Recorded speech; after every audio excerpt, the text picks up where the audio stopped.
Hello, cyclocross fans, and welcome back to Behind the Barriers TV.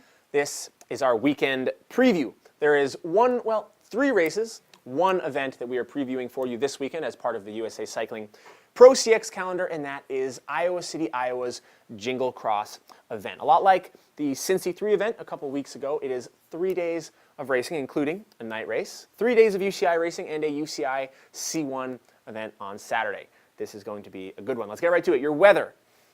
Finally, Mother Nature, the weather gods have listened. We've had some good weather actually over the last couple of weeks, but this one is looking particularly nasty and sloppy in just good crossy awesomeness. We had earlier in the week, we had a little bit of snow on, I believe, Monday or Tuesday. We had highs in the 30s, lows in the very low 20s. Then the rest of the week here, we've had a couple scattered rainstorms. We've had 40s, we've had 30s overnight. So coming into the weekend, it will warm up just a bit. I think we're looking at highs in the low 50s, 50, 52, and 53 degrees with cold overnight lows. So we could see, I feel like I'm a weatherman now. You guys don't ultimately care that much. Just know it might be sloppy. It will probably be at least slick, and it's going to be good. Let's talk about the course preview. This is one of my favorite courses of the year. It's not so much a cross course as it is like a North Pole themed nightclub. Jingle Cross, if you don't know, is a Christmas themed event. It used to take place the weekend after Thanksgiving. It doesn't matter that it's been moved up. It's a Christmas party. You guys get ready, bring your Christmas sweaters. The course, well, it kind of speaks for itself. I almost don't want to give it away because there's so many cool features that are going to be fun for you guys to watch, whether you're in person, to watch on the show. It's certainly going to be fun if you're there racing yourself. We're looking at, let's start with Mount Crumpet. How could you forget? There is a huge climb out there. There are the SRAM Yule logs. A little bit of, you know what, just trust me, okay? It's going to be good. There's Christmassy goodness. There's lights on Friday night. You're going to love it. The start list. If I didn't already mention, this is a UCI C1 event. That means, as we've said before, big points, big money, and in return, you will get the big riders. That's how it works, guys. You have a race out there, you're wondering why no one's coming? Look into it. UCI C1. It's like a guaranteed RSVP. Everyone's coming to your show. On the women's side, Katie Compton may or may not be there. Still waiting to hear back from her. She's not registered as of right now when we're filming this. We hope to see her there. Katarina Nash, however, will be there. So Katarina taking 2 of the 3 wins last time she raced at the Cincy 3, beating Katie Compton 2 out of 3 times that weekend. So she will be there. She will be your favorite unless Compton is there, in which case we will have a great battle. Look for Elle Anderson, one of your top-ranked riders. She'll be working during the week, but she'll be coming in for Saturday and Sunday. Meredith Miller will be there. Katie Antonu will be there.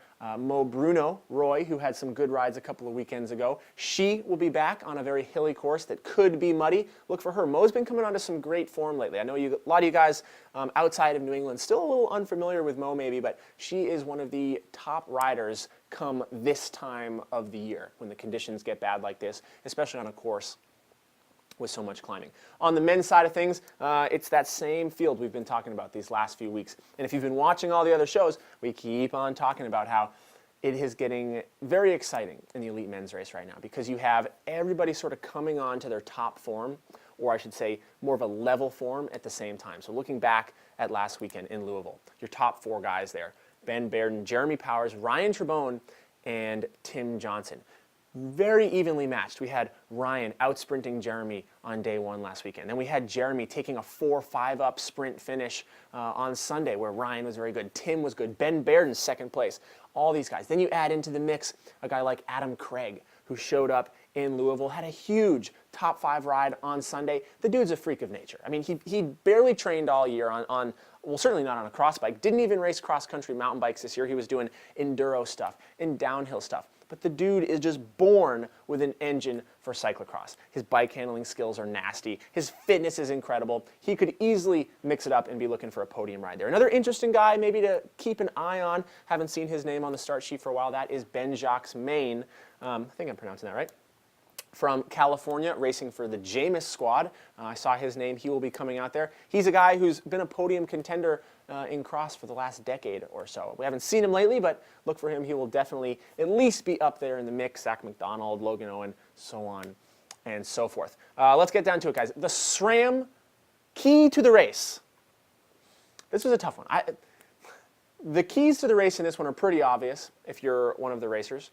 The thing I guess that I would add, The curveball element to this one, I believe, is going to be the weather. Like we said, we can't say for sure, but I think it's going to be kind of nasty out there. There's no doubt it's going to be cold, especially for a night race. A night race, late November, Iowa City, you're looking at freezing temperatures. So that adds a lot of elements. It adds, is your team prepared? Do you guys, I mean, you have your 10x10s, right? Do you have the plastic siding up so the wind isn't whipping through your team tent? Do you guys have portable heaters out there?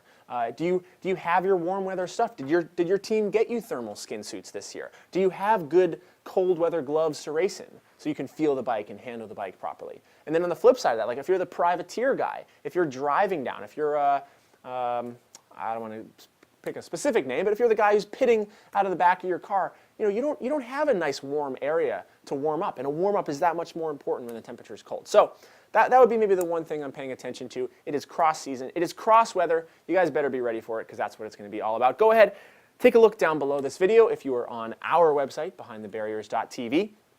We've got start sheets for you. We've got more in-depth, up-to-the-minute weather reports. That goes for the start sheets as well. The Twitters you can follow, the Facebooks you can follow. You guys can follow me on any of those websites. And I think that's it. So thank you for joining us. Go ahead if you haven't already. If you're not on behindthebarriers.tv, go check it out. We just had a pretty awesome website redesign, so things are a lot more user-friendly. They're more fun. The shows are just as good as they've always been. You should check those out. Monday was a good show. Tuesday was a very good show. The Who's Number One show. Special guest appearance this weekend from Lionel Richie in studio. What an honor for me to work with that guy. And yeah, we will see you guys in Iowa City. Once again, thank you for joining us. We'll see you next time.